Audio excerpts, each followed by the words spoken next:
ഒരു വലിയ വിഭാഗം നിഷ്പക്ഷമതികളായ ജനങ്ങൾ LDF-നോടും UDF-നോടും വിമുഖത കാണിച്ചതാണ് പോളിംഗ് ശതമാനക്കണക്കുകൾ കുറയാൻ കാരണമെന്ന് BJP സംസ്ഥാന അധ്യക്ഷൻ കെ സുരേന്ദ്രൻ പറയുന്നു. പ്രിയങ്ക ഗാന്ധിയുടെ വരവിലൂടെ UDF പ്രകടിപ്പിച്ച ആത്മവിശ്വാസം അസ്ഥാനത്തായി എന്നും അദ്ദേഹം പറയുന്നു. വഖഫ് വിഷയത്തിൽ ക്രൈസ്തവർക്കുള്ള പ്രതിഷേധവും പോളിംഗ് ശതമാനം കുറയാൻ കാരണമായിട്ടുണ്ട്.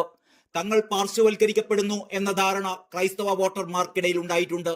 ന്യൂനപക്ഷ അവകാശം ഒരു വിഭാഗത്തിന്റെ മാത്രമായി മാറി.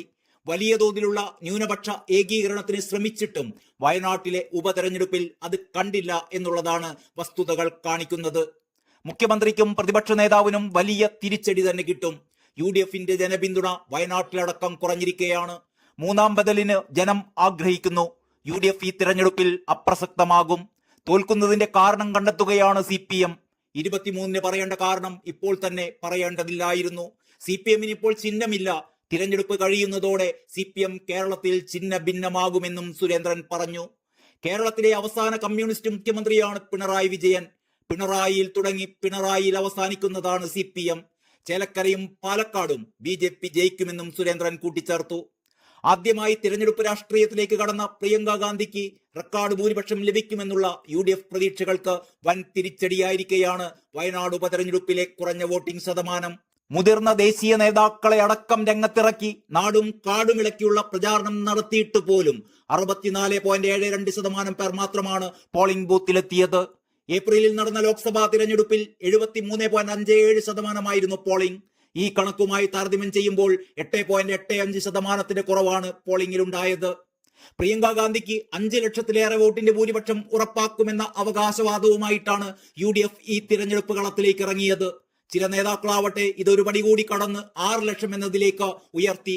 14,71,742 വോട്ടർമാരാണ് വയനാട്ടിൽ ഇത്തവണ ആകെയുണ്ടായിരുന്നത്. ഇതിൽ വോട്ട് രേഖപ്പെടുത്തിയതാകട്ടെ 9,52,543 പേർ. തപാൽ വോട്ടുകളുടെ എണ്ണം കൂടി ചേരുമ്പോൾ സംഖ്യയിൽ ചെറിയ മാറ്റങ്ങൾ ഉണ്ടായേക്കാം. 2019-ൽ രാഹുൽ ഗാന്ധി ആദ്യമായി മത്സരിക്കാനെത്തിയപ്പോൾ 80% അന്നത്തെ വോട്ടിംഗ് നില. പോൾ ചെയ്യപ്പെട്ട വോട്ടുകളിൽ 64.94% സ്വന്തം പെട്ടിയിലാക്കിയപ്പോഴാണ് അദ്ദേഹത്തിന് 4,31,770 വോട്ട് എന്ന റെക്കോർഡ് ഭൂരിപക്ഷത്തിലേക്ക് എത്താൻ സാധിച്ചത്. ഇക്കഴിഞ്ഞ ലോക്സഭാ തിരഞ്ഞെടുപ്പിൽ ആകെ പോളിംഗ് 73.57%, രാഹുലിന്റെ വിഹിതം 59.69% കുറഞ്ഞു. ഇതോടെയാണ് അദ്ദേഹത്തിന്റെ ഭൂരിപക്ഷം 3,64,422 ഇടിയുന്നത്. കണക്കുകൾ പ്രകാരം കഴിഞ്ഞ തെരഞ്ഞെടുപ്പിൽ വോട്ട് ചെയ്യാൻ എത്തിയവർ പോലും ഇത്തവണ തങ്ങളുടെ സമ്മതിദാനാവകാശം വിനിയോഗിച്ചില്ല. ഈ സാഹചര്യത്തിൽ പ്രിയങ്കയുടെ ഭൂരിപക്ഷം 5 ലക്ഷം എന്നല്ല, കഴിഞ്ഞ തവണ രാഹുൽ നേടിയ 3.64 ലക്ഷത്തിനപ്പുറം കടക്കാൻ പോലും UDF-ന് പ്രയാസകരമായിരിക്കും.